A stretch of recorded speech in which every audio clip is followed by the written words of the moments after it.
right, I'm Nicolette. Today, Brian and I are going to talk about the anatomy of an article. Ooh, many pieces. Well, it's many pieces, but it's really not that many. No. So, I just want to point out this is a very basic article that we're going to talk about. If you're writing, like Brian mentioned earlier, if you're writing a technical article, this may vary. If you're writing a news article, this is definitely going to vary, invert your pyramid. But Yeah.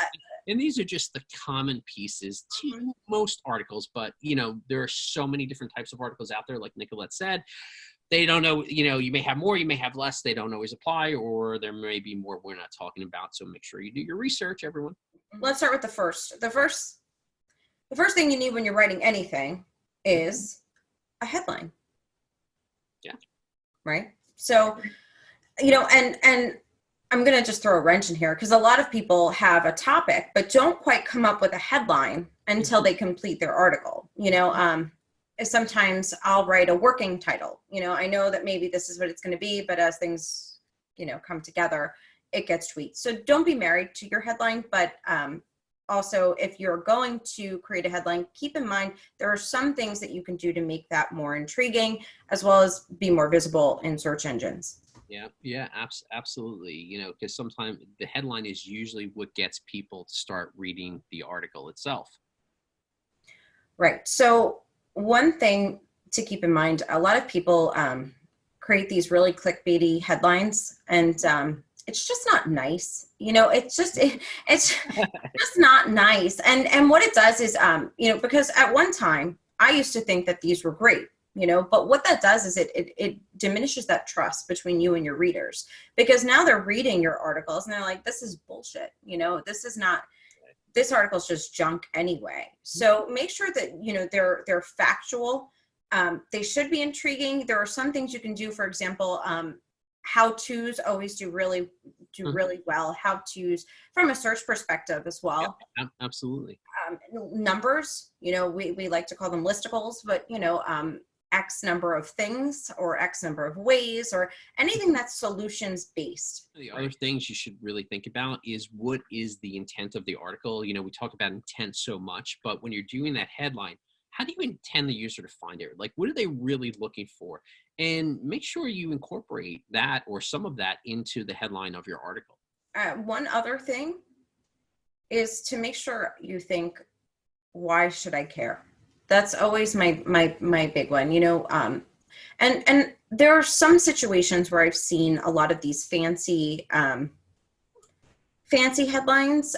For example, I just published something the other day, and it was about a robot that learns by watching humans complete tasks. And, my first thought was, oh, monkey see, monkey do, robot see, robot do. But what does that really tell the reader? And there are probably some cases where that works if you're in a creative, and I think about like print magazines a little bit, if you're like those seem more traditional. But if you're really just reading something, we don't have a lot of time as people, as humans. So what does that mean? And don't confuse the reader. We don't want them wondering, because they'll just skip right over it. So just be direct, be intriguing, provide solutions, and think about, why should I care as the reader? The next item is the byline, which is pretty self-explanatory. That's who wrote the article. Now, on bylines, it's usually an individual, but sometimes something is byline by a company or a group, but, or you may have multiple authors that contributed to the piece. But a byline really defines who actually created the article itself. The next thing we can talk about is subheads, if you want, right? I mean, maybe we should back up for a second and just identify the next piece is your body copy, right? Mm-hmm. And so to your point, then one component of your copy would be subheads. Mm-hmm. And, these are, they're really good ways for your reader to digest information. Mm-hmm. Because when you're reading something that's grouped together and you're not creating those natural breaks for them and giving them that next topic of information, it's really hard to focus as a reader. If you, did an outline, let's say, of your article, and you did the A, B, things like that, your subheads would be those bigger pieces, so I'm going to use the example Nicolette used, the robots learning by watching people. You may have something on, you may have a section on the visuals. How do they actually see the technology? Then you may have something on the AI. So you may bulk those, and those may be your subheads of that article itself. Now, before you lead into those subheads, you want to consider your introduction. And I think it really depends on how direct you need to or want to be. So, for example, I come from a journalism background where, there is no introduction, just give us the facts up front and then give us the rest of the information later. But there are a lot of places where that's storytelling, because we talk about storytelling. Storytelling really comes into effect, and setting up the scene, or the setting up the article in that introduction, and raising that question of why should I care again, or why does this impact you, the reader, or how can this benefit you? Using statistics in there is great. If you have any research, if you have anything timely that you can intro with. But I would caution you, because I've seen a lot of people use the first 100 words of an article.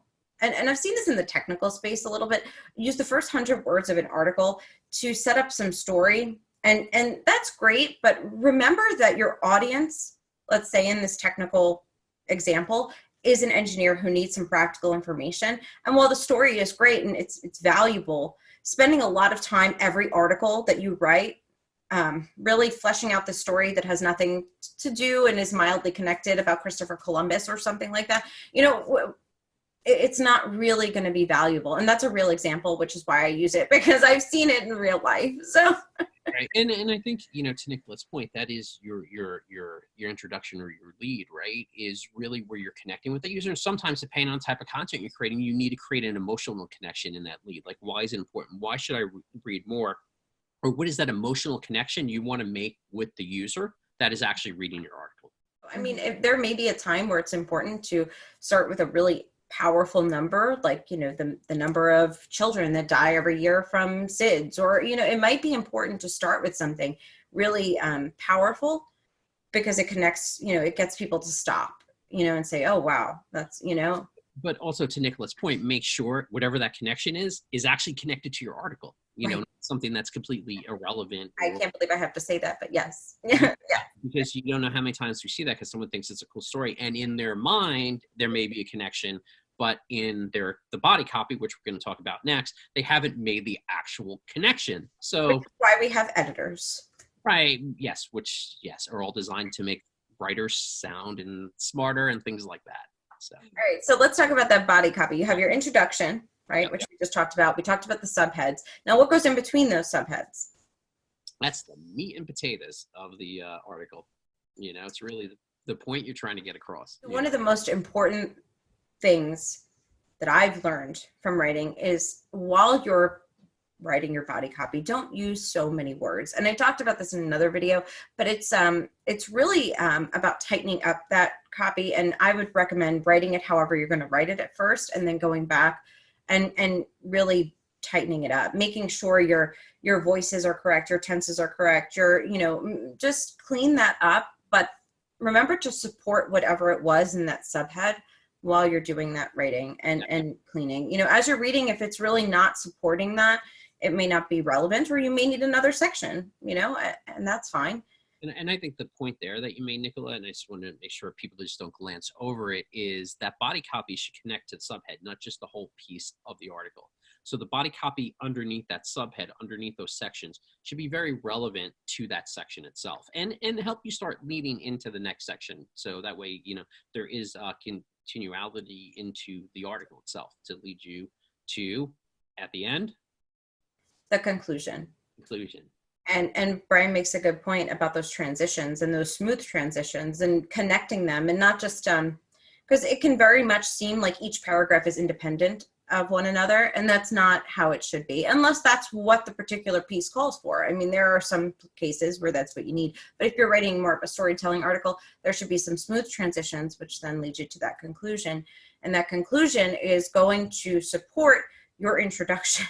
and it's going to somehow, and I love conclusions. I read a conclusion recently, and when I read it, I got a warm, fuzzy feeling because I got a warm, fuzzy feeling. A fly flying around my house. It was. Yes, no, I did. I got a warm, fuzzy feeling because the way that the writer connected that and tied whatever happened in that introduction down in that conclusion, I went, oh, wow, that was really powerful. You know, it was really, really, really powerful. So it's really good to connect. It's vital to connect what you said in the introduction to your conclusion and leave readers, depending on what you're writing, leave readers with a tidy view of everything they just read, summed up. Now, if they need more information for something, provide that information in that conclusion, depending on what you're writing. Maybe it's a content piece for a website and you have to lead somebody to something else. Make sure they have all of their information. And as you're writing the piece, if there are links that you need to hyperlink, please provide those in there for the reader. Yeah, absolutely. And even just in your copy, make sure if there's things that are cited or studies, you make reference to where they're from. So, you know, if readers want to find out more, they could go do that. That's really important, Brian, because we actually came across something with really valuable information with no sources, you know, and that was a great point to bring up. If you're going to cite something, please provide those sources and don't just say 86% of the world is doing this. Right. Says who? Yeah, exactly. So, and we have a video on credible sources, so check that out. But we also created, you know, a tip sheet on the elements of an article, which will provide the link in the comments below that you could download. It's absolutely free, and it's just to help you guide along the way of the writing process.